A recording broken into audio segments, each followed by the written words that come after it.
Hey everyone, how's it going? It's forecaster Mike Barletta here with an update on the snow and ice forecast for Sunday into Monday, the 24th and 25th. Now, before we get into it, if you guys hit that like button, subscribe button, and make sure to turn on notifications so you guys never miss a forecast, never miss an update from me. And if you guys haven't gone and checked out my December forecast, go do that now. The link will be in the description as well as on the top right of your screen. Alright, let's get right into it. Starting things off, I just want to go over the upper air temperature before this storm sets in. Now, usually before snowstorms or ice storms, you're going to want a good cold air temperature locked in place, but that is obviously not what we have here. Below freezing are these values in the greens and the whites, and they signify temperatures below freezing in the upper air at 850 millibars high. So that's basically just a few thousand feet above us. It's where the height and the pressure is 850 millibars. Now, looking at this, we have a lot of warm air coming in from the south. All these numbers are above zero, so above freezing. We're in degrees Celsius right now. So that is not a good sign for a whole lot of snow from this system. And it basically means that we don't have a really good air mass in place, but that does include a freezing rain threat because surface temperatures are going to be lower, as I'm going to show you guys soon. Now, here's a radar image from the NAM 3 kilometer. This is for late tonight to early Sunday morning. And as you can see, we have a lot of rain. Our low pressure is somewhere in there, moving to the northeast. But look what we have here. A lot of freezing rain and pockets of freezing rain are starting to develop northeastern Pennsylvania, central Pennsylvania, and that is going to create some travel disruptions, especially for Sunday morning into Sunday during the day. And overall, just not a great situation. It's going to be a mess out there in a lot of places. Now, why in some areas do we have rain in green as opposed to freezing rain? Well, here are the temperatures. These are now temperatures for the surface, and as you can see, there are a lot of pockets of below freezing temperatures, northeastern Pennsylvania, central Pennsylvania. Everywhere else, there's a lot of warm air. Even just by a few degrees, it will change rain to just plain rain if you're at 33, 34 degrees. At 32 degrees, that snowflake is going to melt, and it's going to hit the surface as a raindrop, and it's going to freeze on contact if the surface is below 32 degrees. So as you can see, the freezing rain threat doesn't look widespread, especially for areas further south. However, it is still there. Ice is very dangerous. You're not able to see it, and it makes it incredibly dangerous, especially on roadways. Now, continuing to move forward in time, this is a few hours after. This is 8 hours after the first initial image. This is for 7, 8 a.m. on Sunday. So as you can see, we do have some backside snow developing, a quick swipe of snow, probably not going to be much, especially for areas in here, maybe a coating to an inch. This area is going to pivot and rotate around to the east, so some areas, well, more so in Virginia, this will be rain, but areas north of the Mason-Dixon line, you should definitely see some snow out of this. But I want to focus definitely more on the freezing rain threat. More pockets of freezing rain developing in upstate New York, southern New Hampshire and Vermont, in the Berkshires, uh, hills in Massachusetts. Overall, a rather isolated freezing rain threat, but still something that's very dangerous. You can see we still have some pockets of freezing rain down in northeastern Pennsylvania. Nothing should be too bad. No one's going to get an ice storm out of this, but still, it's going to cause travel disruptions, delays. Make sure to be careful on the roads if you're out driving, especially if your temperatures are below 32. So looking at the temperature profile for that last image, we could see still some below freezing areas in central Pennsylvania, and now northern New York, central New York, and some of northern and southern New England are below freezing. So these areas are going to be the next ones to experience some freezing rain, freezing drizzle.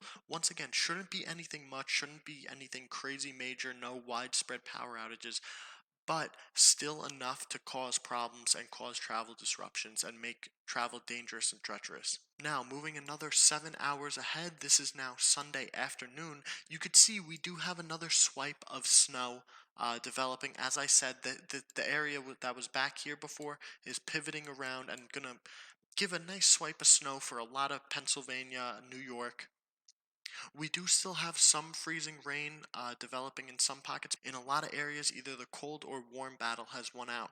We have cold air all locked up in the north, and we have warm air intrusion from the south. So you could see in the areas in green, the warm air did win out. In the areas of purple and pink, we do still have some cold air lingering, and then obviously where there's snow, the cold air has really locked in. Now, why has there been a change to snow for some people, especially in northeast Pennsylvania, northern central New York, and snow starting to break out in parts of Vermont, Maine, New Hampshire? We're going to go over that. So now, I don't want things to get too confusing, so I'm going to stress the point that we are now at 850 millibars in temperature. So this is once again a few thousand feet up.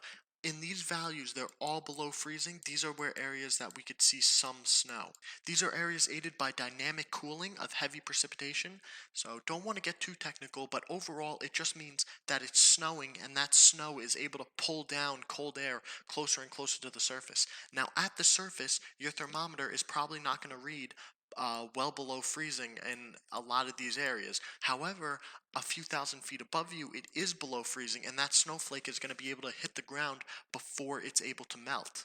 And you could see what I mean by dynamic cooling, because a lot of these areas, look, none of these areas are experiencing precipitation. They're all above freezing. But these areas are experiencing precipitation and they're all below freezing above the surface. So if I go back to the previous radar image, you'll be able to see that. You see how these areas are not experiencing any precipitation and they are above freezing. But these areas that are experiencing precipitation have dropped below freezing. Now I'm going to go back to the temperature map.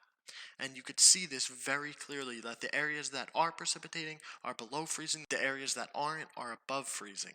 Now this is a prime example of some dynamic cooling and lifting in the atmosphere that's allowing for this type of process to take place. Just something interesting I wanted to point out. Now moving even more ahead in time, we could see our low pressure has really developed and spun up around Maine, southeast Maine, and a snowstorm is developing in Maine. A lot of these areas are going to be, it's not going to be a huge snowstorm, but a lot of these areas we could experience a few inches, five to eight. Some areas might top 8 inches of snow. Overall, nothing too major. It's a nice early season snowstorm, especially for northern New England, north and eastern New England. A lot of southern Maine won't be able to get in on the action, but a lot of northern Maine will be getting a nice hit of snowfall. Now, next, I'm going to get into my actual forecast. So this is my icing forecast, and as you can see, I have a glaze of ice for a lot of the Northeast. Overall, shouldn't be anything too major, but I do think that ice anywhere can cause travel disruptions, cause travel delays, make travel treacherous. It's probably not great to go outside until the temperature reaches above 32 degrees in areas where there is freezing rain present. Now, freezing rain looks just like rain, except the temperature is below 32 degrees. So if your temperature is below 32 and it's raining, don't be fooled. That's freezing rain. So overall, I have mostly just a glaze, except I do have this pocket in southern New York and northeastern Pennsylvania where I definitely think we can experience some heavier totals, some higher ice accretion. So it might be a little more dangerous to travel in a lot of these areas Sunday afternoon. Now moving on to the snowfall forecast, once again, nothing major. There's going to be a nice band of snow that's going to pivot through a lot of these areas. I could definitely see some of the mountains of West Virginia and Virginia getting 1 to 3 inches, but I just have it coding to 1 there for right now. As this band that's going to be here pivots through, we might get some strengthening of the band with colder temperatures, and you might be able to squeeze out an inch or two in a lot of these areas, northeast Pennsylvania. This is the area I'm really most worried about with snowfall, as I think there's going to be a decent amount of snow, maybe 2-3 inches, and on top of some ice is going to make travel really, really treacherous and dangerous. Now, as you can see, this isn't a crazy snowstorm for anyone. Really, to get any higher totals, you're going to need to really look further to the north and east, like New Hampshire and Maine. These areas can definitely see 3, 4, 5 inches, and somewhere in here could see 8 to 10. But overall, I just have 5 to 8. I feel a little confident on the lower totals, but I think isolated 8 to 10 inches is possible. Boston, New York, Philly, Washington, D.C., you're not going to be in this one, but definitely stay tuned. A possible storm for these areas series for the beginning of December. I posted about that yesterday.